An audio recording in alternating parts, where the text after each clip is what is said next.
جب بات ہو بارگاہ رسالت میں حاضر دینے کی کہ دنیا میں اس پاک بارگاہ سے بڑھ کر کوئی بارگاہ نہیں. مدینہ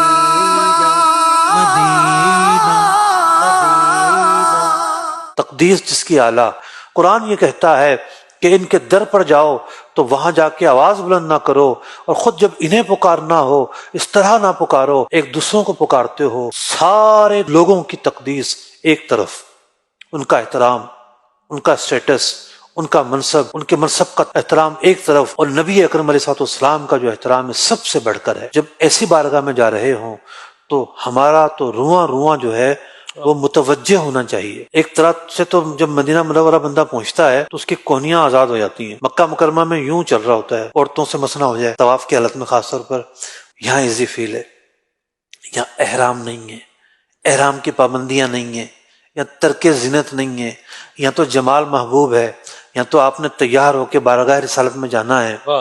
تو یہاں آسانیاں بھی ہیں، لیکن یہاں جو دل ہے اس کے لیے مشکل ہے کہ وہ کہاں ہے، اس کے اندر کتنا احترام ہے، کتنا ادب ہے.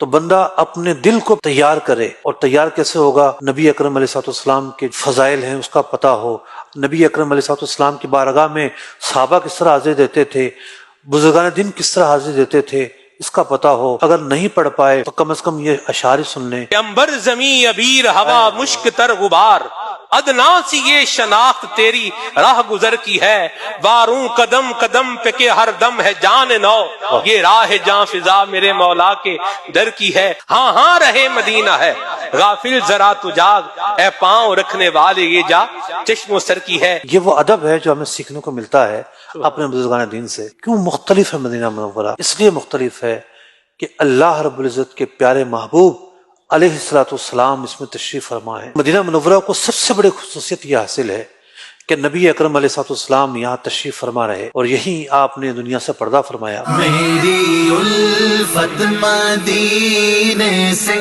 یوں ہی نہیں، میرے آقا کا روضہ مدینے میں ہے. انبیاء علیہ السلام کو موت ضرور آتی ہے، لیکن ایک آن کے لیے آتی ہے، اور ان کی جو اگلی زندگی ہے وہ اس زندگی سے بھی زیادہ افضل ہوتی ہے. ان کی جو کمالات ہیں وہ اس زندگی سے بھی زیادہ ان میں اضافہ ہو جاتا ہے.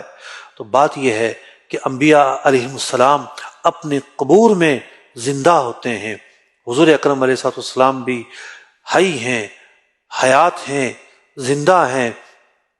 جو ظاہر بھی آپ کی بارگاہ میں پہنچتا ہے حضور علیہ السلام اس کو ویلکم کرتے ہیں. ایک کریموں کی بارگاہ ہے، یعنی اگر میرا مہمان بھی آئے تو میں کیا اسے مرجھائے ہوئے دل سے ویلکم کروں گا؟ اگر کروں گا تو مجھے کریم نہیں کہا جائے گا، مجھے با اخلاق نہیں کہا جائے گا. حضور تو با اخلاقوں کے سردار ہیں، حضور تو سب سے بڑھ کر کریم ہیں. تو آپ کی بارگاہ میں جو زائر پہنچتا ہے وہ آپ ہی کے لیے تو مدینہ منورہ آیا ہے، اور کیا مقصد اس کے آنے کا؟